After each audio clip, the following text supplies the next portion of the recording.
Hey guys, my name is Mannequin. Welcome back to Mastering EDM with Logic Pro. So today we are going to continue our series and talking about synth design and stuff like that. And today I actually want to talk about, it's going to be a little bit less of teaching you how to do something, more about talking about a particular topic. So a lot of things, I see a lot of, on YouTube, I see a lot of remakes that people do for particular songs. And I kind of want to mention, just my opinion on that whole deal there. So, I think it's a cool thing when you can actually make a song, like a remake of a song, and it sounds very, very close to the original. But practically speaking, I want to kind of talk about how close things get and, you know, what the purpose of that is and stuff like that. So right here, I actually spent a little bit of time doing a little bit of a remake of Tremor here. So this is kind of like the break Pluck that is on there. It's by Martin Garrix, Dimitri Vegas, and Like Mike, I think.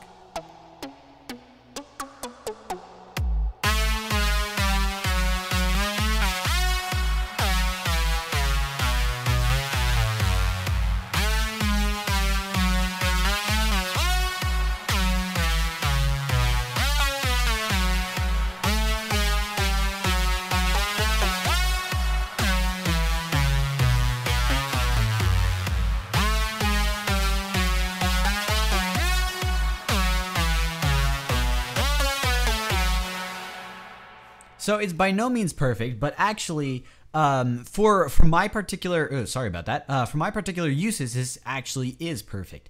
And I'll tell you why right now. So the deal is, my opinion about why you would do a remake of a particular synthesizer or song or something like that. This wouldn't actually apply very well to songs, but entire songs. But mostly, when you're remaking a synthesizer, the purpose you should be doing that for is because you heard the general style of the synth and you wanted to have one that's kind of similar in your own track. Now, I think if you have the exact same synthesizer and you're just like really trying to get it perfect and stuff like that, that's not entirely necessary, and it's kind of overkill, and it's kind of actually just copying that artist.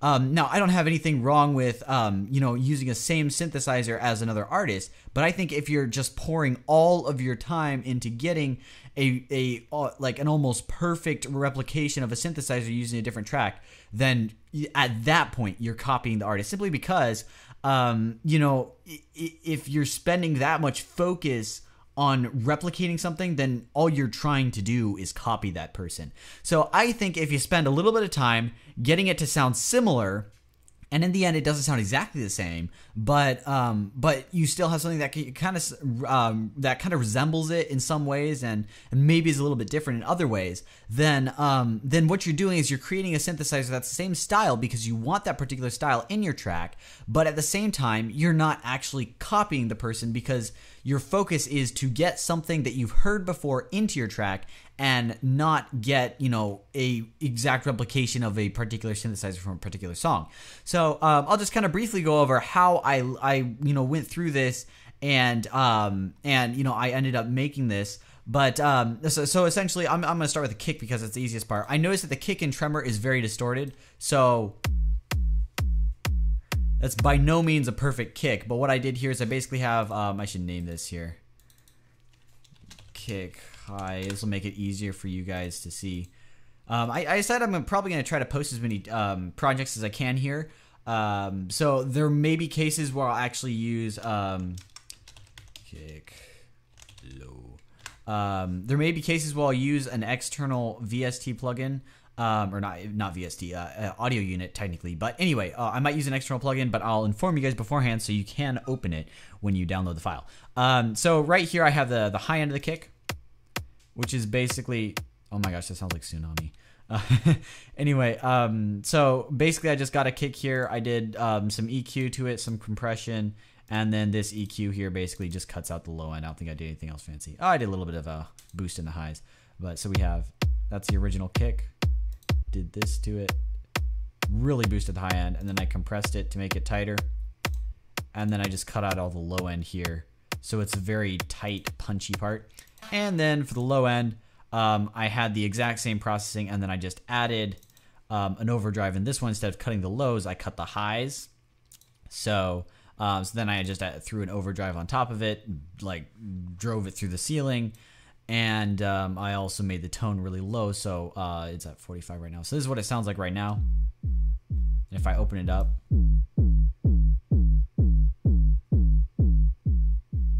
it really smooths it out when I have it at 45 hertz there. And then the final EQ here was just to add some boosts right around there. So that's all I did for the kick. But basically that's how you get the distorted sound, or the very ow, ow, ow sort of sound from the kick drum. All I did was overdrive it. And so it's not amazing. It's something I didn't spend much time on. I just kind of wanted it to sound slightly similar, so I wasn't using a plain kick for the drop here. But anyway, okay, so now this is where things get really complicated, because I'll be honest, I don't know what I did. I just I went through and I started tweaking things, and in order to try to, get it to sound what I thought was about right. So for this pluck here, we'll start with, I did know there was some glide, so that's kind of what lets it do that squeaking sound.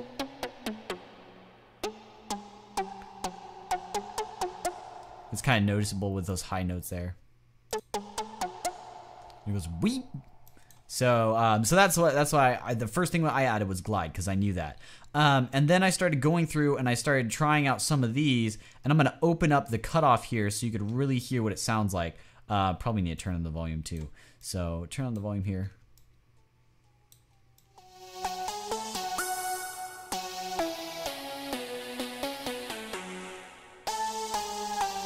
So all I did was I just kind of cycled through some of the waveforms here and found one that kind of, when you made it a really tight and short cutoff here, it started sounding like.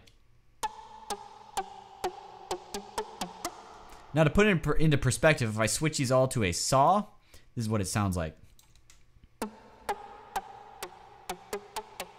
So it's actually very similar, but when I drop everything down to these custom ones that I did, and I just kind of cycled through and then just that's probably what I spent the most time on, finding these and getting these right. They make it much brighter. So, and a couple other things I did here was I just boosted the cutoff by using this just a tiny, tiny bit. That's what Max does. And then right here I have this thing that is used a lot in Martin Garrix's leads, which is where you get the pitch and you boost it up rather high, and then have it drop down by using the decay here on this envelope. You have it drop down really fast, and then you get that pluck sound. So I'll just show you what this is like.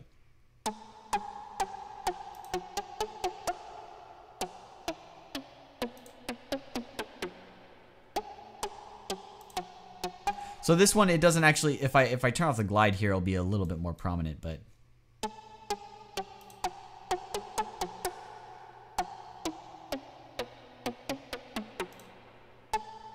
So it's very smooth there, and then when I put this on, you get a lot more of the pluck. And let's see if I could drop everything back to where it was. Okay, there we go.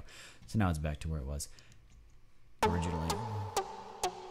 And then obviously here I have two cutoffs that are mapped to this envelope right here, which is pretty tight. It decays rather fast, and the sustain is rather low. It's not all the way down, because then it just kind of sounds like it's just closing really fast. And then I obviously have the volume decay pretty fast too. So the only other things I did here was I boosted the resonance just a tad, so that helps you get a little bit more of that out sound. Ooh, that was interesting. So it goes, bow. That's kind of what the resonance does here. And I was originally trying to do something. I had this in series, and then I kind of had it.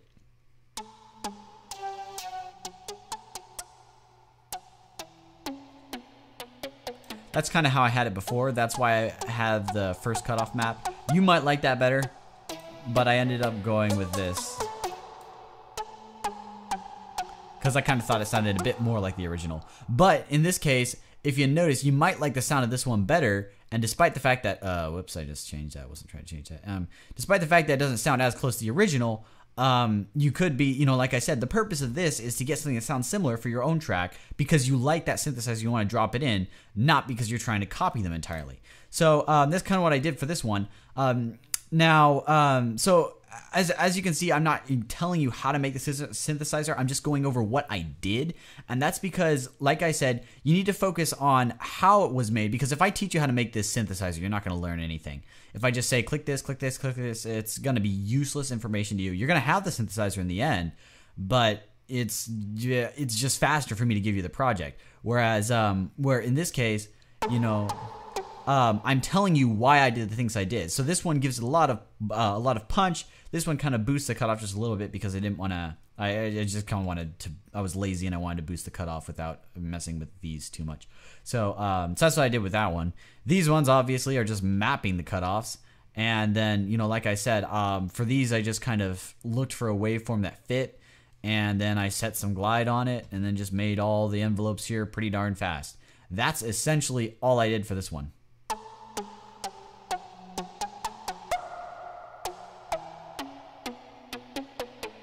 As for the processing, I did add some distortion.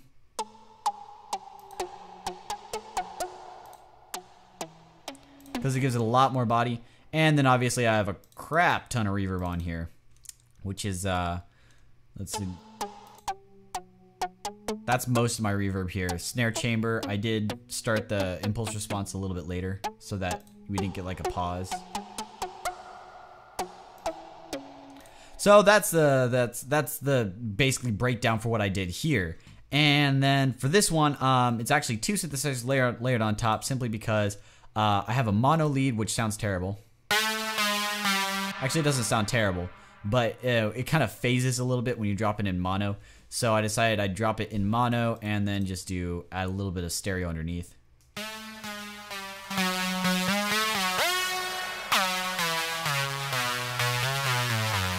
So this one gives it body. Now, personally, if I was using Synth Master, I would have actually, instead of doing this whole mono stereo thing, I would have, there's typically a knob that you could actually change how much it's in mono or stereo, and I would have set that to about halfway or something. But since I couldn't do this, I had to make one in mono and one in stereo, and then just turn down the stereo one. So, so this one's a little bit more complicated.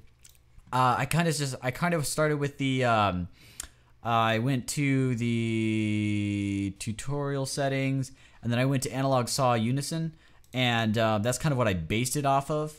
As you can see, it's all left on saws. The balance is pretty much in the middle. And then, so from here, what I did was I kind of just dropped it all in octave, and then I high passed it, I believe. Let's see.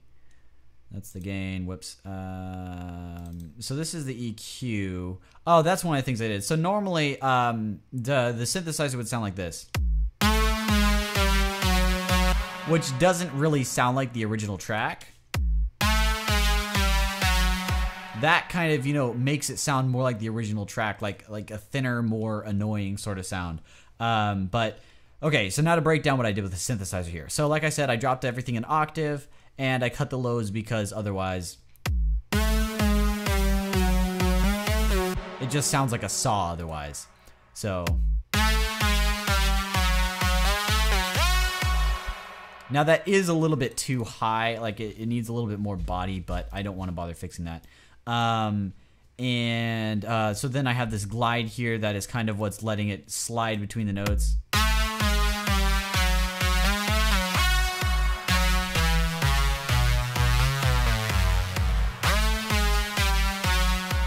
Okay, so that's one of the things. The other thing here is we pretty much added the opposite of what we did with the other one by way of the pitch. So this is envelope 1, once again, very short decay, but this one starts really low instead of really high. So instead of getting a pluck sound, you get, here, let me turn off the glide and then show you.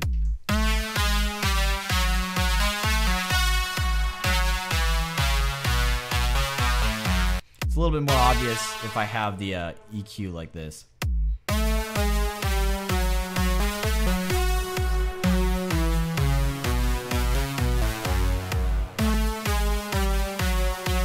It's a little bit subtle, but what it does is it basically it kind of starts low, and you get like this low, almost bassy punch, and then you get the what was I gonna say? And then you get the rest of the sound. So you kind of start out with this punch. It's not a bright clicky punch. It's kind of like a low bassy punch. So that's kind of what this does. This is bright, clicky. This is low, kind of punchy. So so that's the difference between the two of those and having a really short decay map to that. So all it does is just go from low all back to the original sound really fast. So that's what that does. And then what I have here is I have this envelope. This is for the cutoff, which you can see right here. Envelope 2 is the cutoff, and that just kind of brings the cutoff. Actually, that should open it up. That's what I would do normally, but I have the cutoff open all the way, and then I have the resonance turned up to give it some brightness, and obviously I have fat turned on for. So that kind of just gives it a little bit more body. So that's why I have that. Everything over here is irrelevant because nothing's done to it. So now what I am using envelope 2 for, since this is all the way up, the cutoff can't really do anything because it can't boost it beyond this. So essentially what I'm using envelope 2 for mostly is this other pitch. And what this does is it's a very small amount, but basically it starts out lower and then it goes back to the original sound. So it kind of goes wah, wah, wah, whenever you're playing the note, except it's a very subtle amount and it's reasonably fast. As you can tell, the speed of it is about this fast. So that's about how fast it goes if you want to listen to it. And then so let me just turn off the other pitch things we have here, and you'll kind of hear what this sounds like.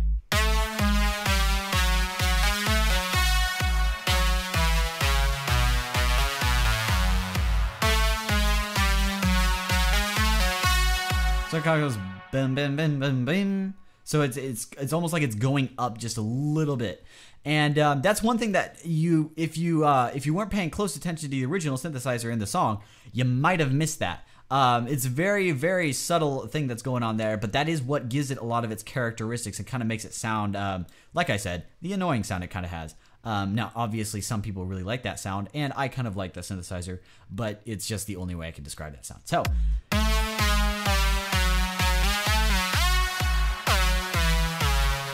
And then obviously one of the key things here is distortion, and loads of it. So I have some hard distortion here.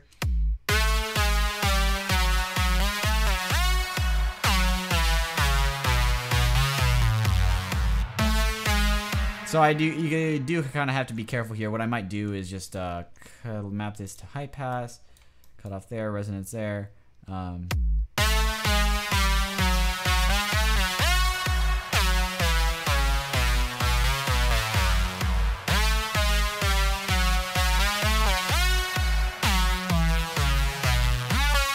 I was hoping to get rid of that part there where it goes like...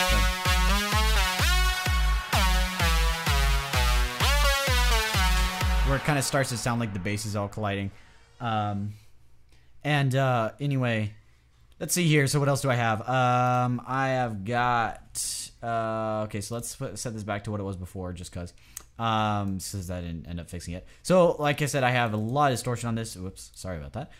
So I have distortion here. And then I also have this distortion, which plays a key role in the sound. I just kind of pulled up Distortion 2 because Distortion 2 is really good if you want something that sounds like it's a very bitey distortion that's kind of, you know, making the high end no longer sound crisp and bright, but more of sounding kind of like really rough. So this is what this one does.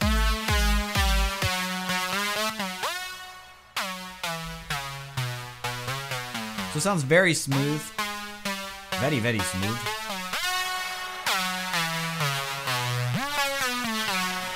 Now, obviously, like I said, you can tell that there is a lot of conflict going on in the low end there. So what I might just do is here, let's just drop in a EQ and cut out some of the low end. That could cause some of the conflict to disappear. Let's see here.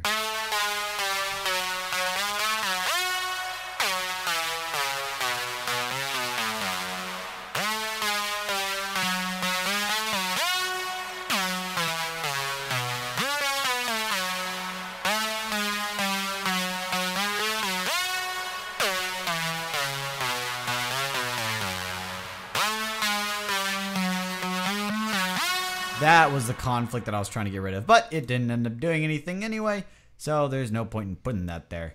Remember, when in doubt, leave it out, so if it's not doing anything, just pull it out. So that's pretty much... And then like I said, I got this and I dropped it into mono. This is what it sounds like normally in stereo. So it does sound nice, but it's too stereo spread. It's not as down the center as it should be. So I dropped it into mono here, and then it kind of sounds like it's phasing. It doesn't sound all that great. I could just swap this over to one side just to get it a little bit different characteristic. To give it a little bit different characteristic is what I said. I don't know how much that went over my voice. Anyway, okay. And then other than that, as you can see, the only difference between these two is how much reverb this one has, and also the fact that this one does not have the gain to set it into mono. So so essentially, this one is, you know, the mono lead and the stereo lead, and the stereo lead has more reverb because it's supposed to be in stereo, and reverb is best in stereo, not in mono. So I have just a little bit of reverb down on this one, and if I pull up the reverb on this one, you'll notice that it has, I think it has a little bit more. Nope, it's actually about the same. But the sends down here, you could actually tell this one is a lot less than this one. So, and then I did pull this one down because I didn't want it to be entirely stereo. I just wanted to have a little bit of stereo flavoring to it. So, what can we take away from this? So there's a lot of stuff we could take away from this, but mainly I just want to say, when you're doing remakes, focus mostly on getting a sound that sounds similar, and so that you could use it in the context you want to use it. Because if you hear really cool sound in a song and you want to know how to make it, my suggestion is, well, I'll talk about here really quick about how you would go about making these. But first of all, obviously listen to the stuff that you know how to do. So one of the easiest things is filters. Filters are the way you could actually follow this is by listening and then trying to make the trying to make the sound with your mouth. If you make the sound with your mouth, you'll notice that you could get a better representation of what the filter would kind of be, because if you just kind of just sit there with your mouth for like 10 minutes and just go, ah, wow, wow, wow, you could kind of figure out how you would make it in ES2 or something like that. And maybe you just do a band pass or a low pass or something like that. Just try to go through and see how you would remake a sound that you're making with your mouth. And then from there, when you start to actually listen to a synthesizer, you could much faster make it with your mouth. And then you're like, okay, so now I know generally what it sounds like in my head now, and I kind of know how to map things that I can make the sound with my mouth. As dumb as this whole thing sounds, it actually works. So when you start to get like this Pluck sound, for instance, it's really good if you do that for this one. And then you kind of get the shape very, very close. And then from there, it's just a whole bunch of production tips. Oh my gosh, I can never say tips and tricks. It's amazing. Every time I say it, it comes out trips and ticks. But anyway, so I have like the one I did here where I had the pitch and the envelope where that's really fast. And that one just kind of gives it a Pluck sound. That one's very, like, it's used a lot. And once I learned that one, I thought, oh my gosh, that is so cool. I'm going to use that in every single synthesizer. But anyway, so that's one of the things that, one of the things that, you know, is one of the tricks that you learn in looking for in a particular synthesizer. So now there's going to be some cases where it's very, very hard to remake a synthesizer, and it's actually very common, and it's partially because there are stacked synthesizers, or someone is using a sample and manipulating it to be a sampled synthesizer, in which case, good luck remaking that because it's going to be a pain in the butt. So honestly, the best you can do is to try, try to remake it, generally speaking, and not try to like completely make it perfect. Because, you know, like I said, if you're making it perfect, then really you're focusing too much on copying someone. But if you're just getting the general sound for your own track because you like that sound, you want it in your track, then the extent to how well you can make it is probably good enough for your track. Now, if you can't actually make the sound, then chances are it's either using something layered that's really difficult, or you're just going about it the wrong direction. So it is very hard to remake synthesizers. I probably spent a couple hours working on this, but you don't need to worry too much about getting it perfect. Like, I know the original song for this one sounds more synthy, where the original one kind of sounded a lot cleaner, and it had a lot more bite to it. Mine kind of sounds just like a very distorted super saw that is almost characteristic of that particular synthesizer I'm remaking. So it doesn't sound exactly like it by any means.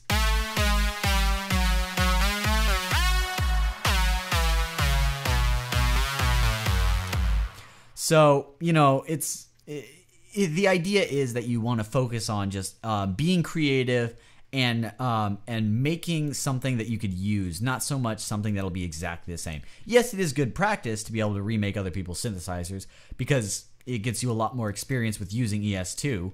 But at the same time, you don't want to just like become a master at remaking other people's synthesizers unless your goal is remaking them to sell the presets as preset packs. That would be something that you'd actually want to get as close as you can. But otherwise, if you're an artist, you need to remember that copying is not cool. So if you're going to do something similar because you like that sound, that's cool. If you're going to copy someone and spend hours copying them, that's not cool. So just remember, keep that in mind, you know, like for really, it's a lot about taking the tricks that you've learned and implementing them and figuring out how to separate a synthesizer. That's the hardest part, is just listening and trying to hear what's going on. So if you think, oh, this is just a saw and it's kind of, you know, going like for Tremor, you know, you think, oh, it's just a saw and it's just kind of, you know, got some glide on it. Then, you know, you'd be sorely mistaken. It's got a lot of distortion on it. It's definitely more than one saw because the sound is not characteristic of a saw. It's more of it's almost more like a unique waveform that you'd find in Massive or something. I don't have Massive, and I don't want to use Massive for these projects that I'm giving away. But anyway, so essentially, you kind of gotta really, really closely listen and try to figure out what you need to do.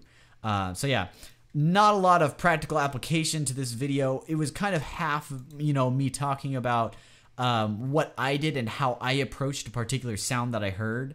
And then also, you know, what I think that you should be shooting for in terms of remaking a synthesizer.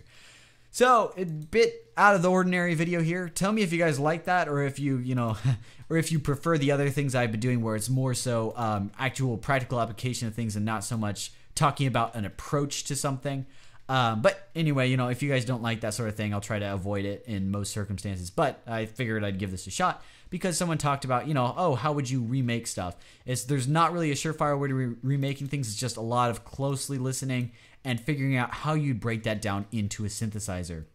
And then, you know, obviously I kind of want to throw in my 2 cents about remaking stuff and how far I think you should go on that one. But anyway, let me save this here, and I will upload this for you guys, and you guys can have it and do whatever the heck you want with it. I don't care. As when I post up a project, I don't care what you do with it. Now, with the exception being, if I ever like make a song and post up the project, I don't like want you guys to like repost the song with 2 things changed, because that's not cool in the sense that you're not really doing anything to it. I mean, kudos for you for spreading my song with 2 changes, but you know, you're not really doing anything, so I don't know how that benefit you. But anyway, tangents, oh my goodness. So yeah, thank you for watching, and if you haven't subscribed, everything like that, feel free to do that, and you'll get updates from my videos and stuff like that. And also, if you haven't checked out my Patreon, that's something cool you could check out there. It's kind of got plans for my channel, and I might be getting a new screen soon.